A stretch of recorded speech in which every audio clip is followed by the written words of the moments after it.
इसको magnifying glass कहते हैं, जो बड़ा करके दिखाता है। इस मैग्नीफाइंग ग्लास से हम छोटे अक्षरों को बड़ा करके देखते हैं, लेकिन कभी इस ग्लास से कोई और दूसरा काम किया है?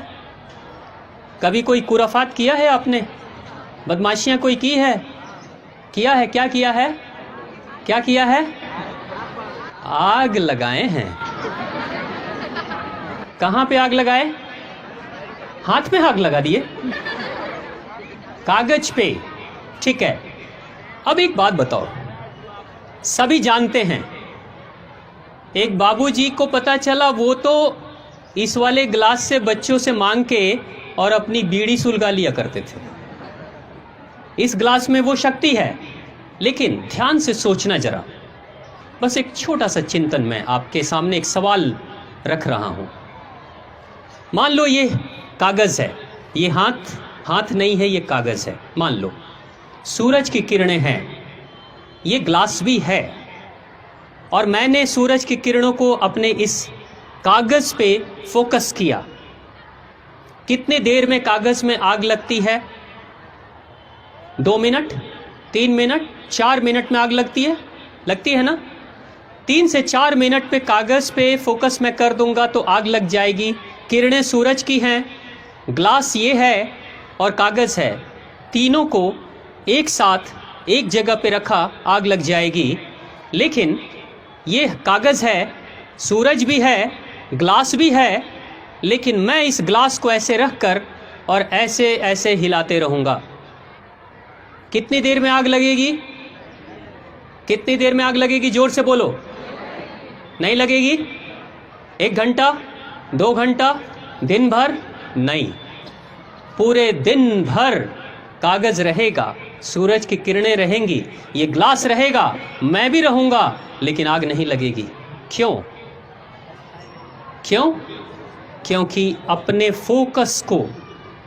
फोकस को मैं बार बार हिला रहा था। एक बिंदु पे मैंने उसे रोक कर नहीं रखा। ये शीशा, ये ग्लास कौन है?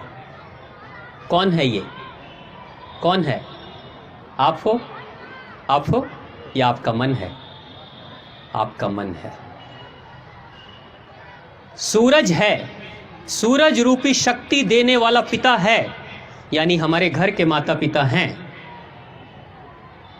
ये अग्नि को जलाने के लिए जो कागज है वो भी है, हम भी हैं, लेकिन हमारा ये जो मन रूपी ग्लास है वो डोल रहा है, हिल रहा है।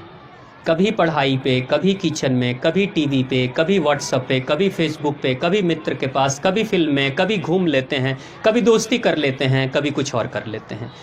अगर मन बार बार डोलते रहेगा, हिलते रहेगा, सब कुछ होगा, ज़िंदगी में सारी चीज़ें होंगी, लेकिन वो नहीं होगा जो आप चाहते हो। आपके सपने जीवन में कभी साकार नहीं होंगे। कितनी भी पढ़ाई कर लोगे, कितने भी अच्छे परिवार से होगे, कभी कुछ नहीं कर पाओगे जीवन में अगर मन आपका डोल रहा होगा तो। लेकिन अगर उस मन रूपी ग्लास को एक बार एक जगह पर टिका दोगे, सिर्फ 1 साल 2 साल, जिंदगी बदल जाएगी। सुभाष चंद्र बोस के पिता बार बार हंसते थे सुभाष चंद्र बोस पर कि तुम जीवन में कुछ कर नहीं पाओगे। सुभाष चंद्र बोस को ये बात बड़ी लगती थी, चोट लगती थी। सुभाष चंद्र बोस ने कहा, मन ही मन कि पिताजी एक दिन मैं दिखाऊंगा कि मैं क्या कर सकता हूं। सुभाष चंद्र बोस विदेश जाते हैं। आईसीएस की पढ़ाई हुआ करती थी लंदन में, जिसमें अंग्रेज छात्रों को उस पढ़ाई की तैयारी करने में 4 वर्ष लगते थे, 4 साल लगते थे। 4 साल की पढ़ाई के बाद इम्तहान में बैठते थे, तब कोई पास होता था या कोई फेल हो जाता था। सुभाष चंद्र बोस ने सिर्फ 9 महीने की पढ़ाई की थी और आईसीएस, भारत के पहले आईसीएस बने थे, इंडियन आईसीएस पहले। सिर्फ 9 महीने की पढ़ाई, वो जो 9 महीने अपने मन को रोक दिया ना, आग लग गई थी। जिस समय सुभाष चंद्र बोस भारत छोड़कर जा रहे थे लंदन, बंदरगाह पे उनके रिश्तेदार और वो खुद, उनके अलावा और कोई दूसरा नहीं था। लेकिन 9 महीने की मेहनत मशक्क़त के बाद उस इंसान ने आईसीएस के उस इम्तहान में आग लगाने के बाद जब सुभाष चंद्र बोस भारत के बंदरगाह पर लौटते हैं, लाखों लोगों की भीड़ लगी हुई थी सुभाष चंद्र बोस के स्वागत के लिए। ये भारत का कोई सपूत है जो अंग्रेजों के सबसे बड़ी नौकरी को हासिल भी कर लेता है सिर्फ 9 महीने की मेहनत में, और लात मार कर चला आता है भारत माता की सेवा के लिए। ये वो शक्ति थी, ये मन की वो स्थिति है। जब तुम्हारा मन डोलेगा तो कुछ भी कर लोगे, सपने कितने भी बड़े रखोगे, कुछ नहीं होने वाला है।